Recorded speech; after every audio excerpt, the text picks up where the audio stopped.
Bonjour, bonjour, bonjour, il y a des comics de partout autour de moi, j'en peux plus. Il faut vraiment que je range. Il fait un peu plus beau là, la neige c'est terminé, hein.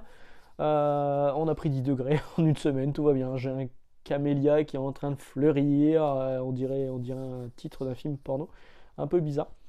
Donc tout va bien et au boulot ça va aussi, c'est des périodes un peu calmes. Faut dire qu'avec les grèves très légitimes, les blocages très légitimes de nos amis agriculteurs, forcément ça fait venir un petit peu moins de monde, on met un peu plus de temps à arriver au taf, mais ça se comprend, hein. Ils défendent leur bout de gras, hein, comme on dit. Euh, et ça n'a pas empêché la répression des fraudes de venir nous rendre visite aujourd'hui. Et oui. Alors, qu'est-ce qui s'est passé pour que la répression des fraudes passe aujourd'hui? C'est pas une visite surprise. En fait, chez nous, on vend également de la musique, là où je travaille. Des CD, et ce qui marche très bien en ce moment au niveau des jeunes filles en fleurs, c'est la K-pop. Alors c'est simple, les mecs en jogging viennent acheter du rap français en plus, donc autant vous dire que c'est pas très fameux. Et les jeunes filles, elles achètent de la K-pop, voilà. Et donc il y a quelques semaines, on a eu une nana qui est venue, qui a acheté deux CD identiques, a priori identiques. Quand elle passe en caisse, le prix était différent, elle tape un sketch. Les codes barres n'étaient pas les mêmes. Il y en avait un qui était une édition spéciale, l'autre qui était une édition normale, mais c'est vrai que le visuel est identique. C'est souvent le cas sur la K-pop. Et du coup, elle comprenait pas, elle a tapé un sketch, voilà, elle est partie mécontente, parce qu'elle voulait payer le prix le moins cher des deux.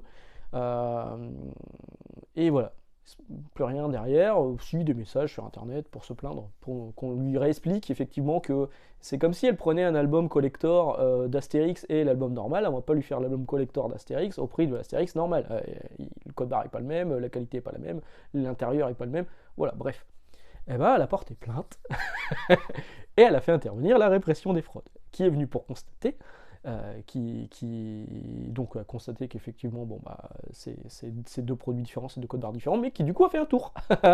Et on marche sur la tête, on marche complètement sur la tête. Alors évidemment, là, ils nous sortent que les CD et les DVD, on a des bornes de prix, hein, là où on travaille, les CD et les DVD sont pas stickés, parce que ça demande une main-d'œuvre assez colossale et un temps qu'on n'a pas, dont on ne bénéficie pas.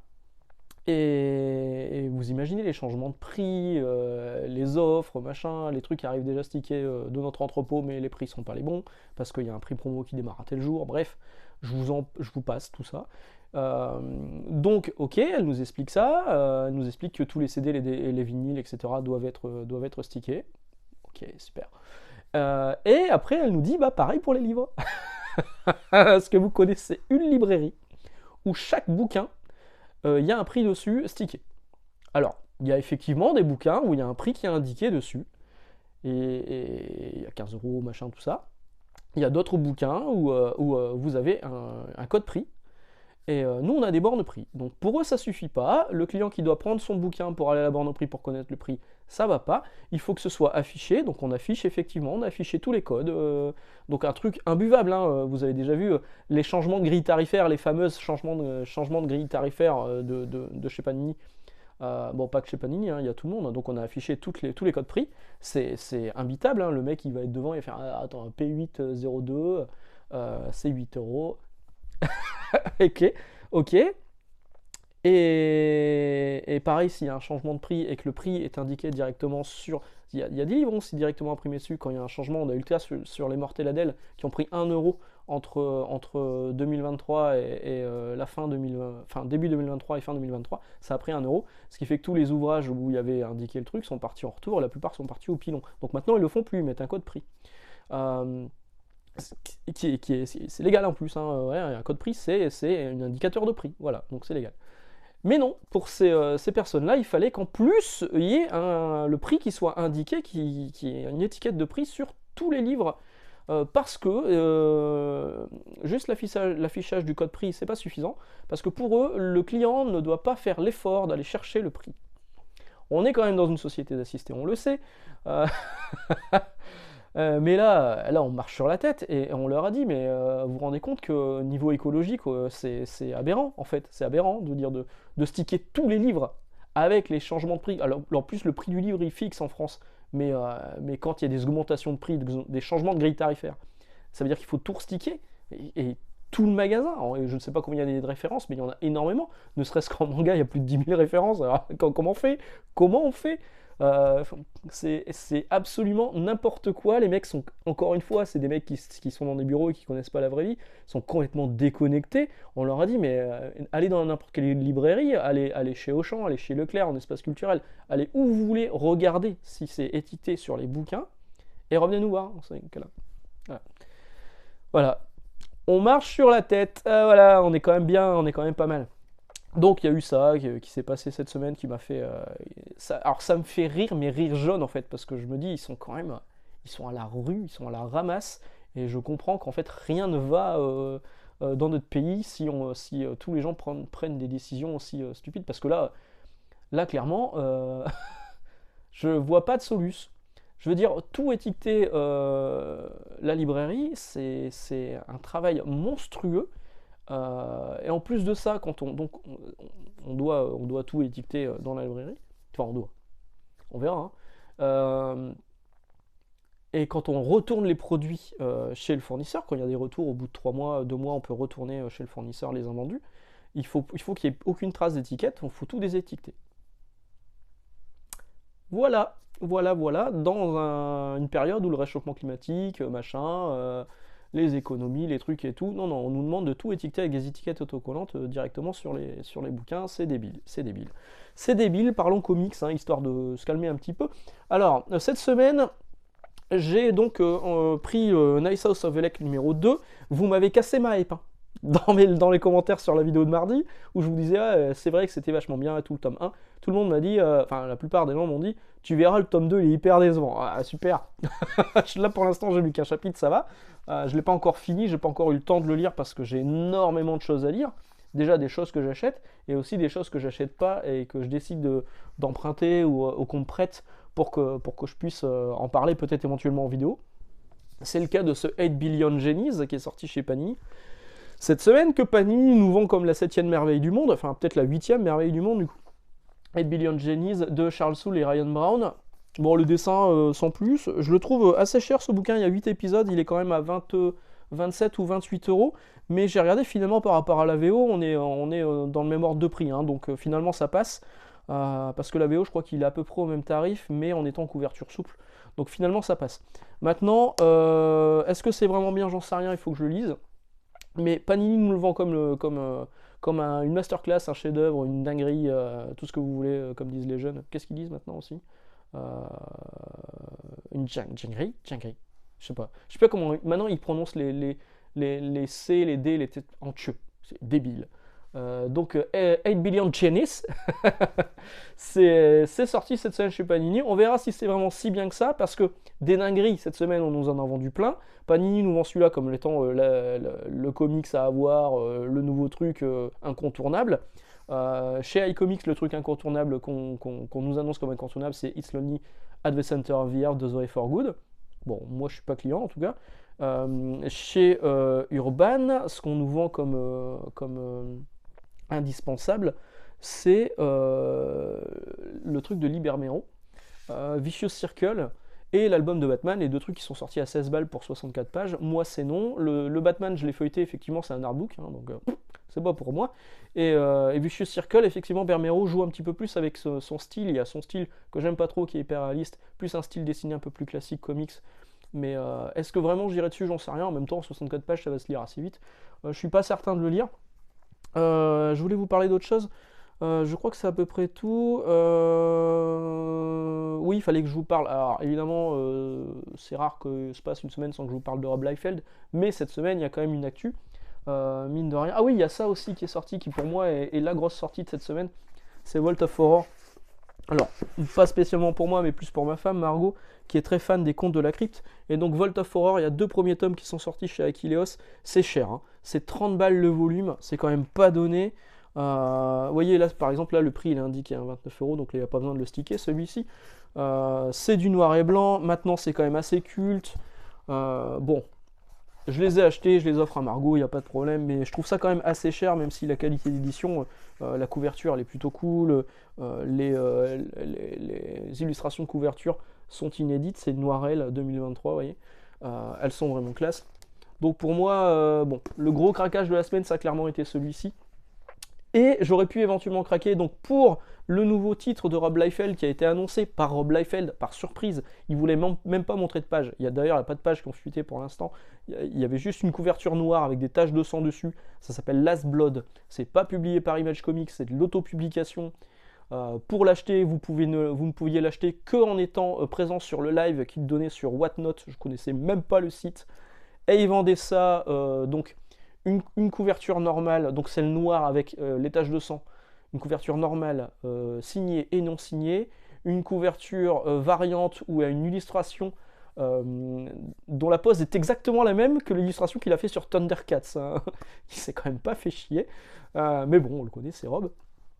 D'un personnage qui est tiré d'Extrême, parce qu'a priori il met des personnages d'Extrême dedans. Les personnages dont il a encore les droits, parce que moi quand j'ai vu Last Blood, je me suis dit oh là là, il y aura peut-être un rapport avec Youngblood, je suis content. Mais non, pas vraiment, c'est juste des personnages dont il a encore les droits qui étaient dans l'extrême, qui va claquer à l'intérieur de ce comics. À la base, il voulait faire un seul numéro d'une trentaine de pages, finalement ça va être une mini-série en 4 ou 5, je suis plus sûr, je crois que c'est 4. Et qui vend donc en direct aux consommateurs directement chez vous. Bon, moi j'ai pas tenté, hein, parce que de toute façon, ne serait-ce que le truc non signé de base, 15$, moi qui râle déjà sur les 8,99$, 7,99$ que peut prendre parfois Marvel sur bon, un peu plus de pages, hein, du 50 pages, mais là 30 pages de BD, 15$, c'est un peu cher, d'autant que si j'avais voulu le prendre, il y a les frais de port vers la France, une fortune. Rob le dit lui-même que c'était pas prévu qu'il le sorte dans les comic shops. Maintenant, il a été approché par des éditeurs de comics classiques pour sortir une version papier. Alors, il envisage éventuellement de sortir un trade paperback une fois que toute la série sera finie en single issue. Bon, ça peut prendre un peu de temps. Même si là, il dit qu'il a commencé sa série, il a commencé en octobre ou novembre et il a terminé fin décembre. Et donc là, il le sort par surprise.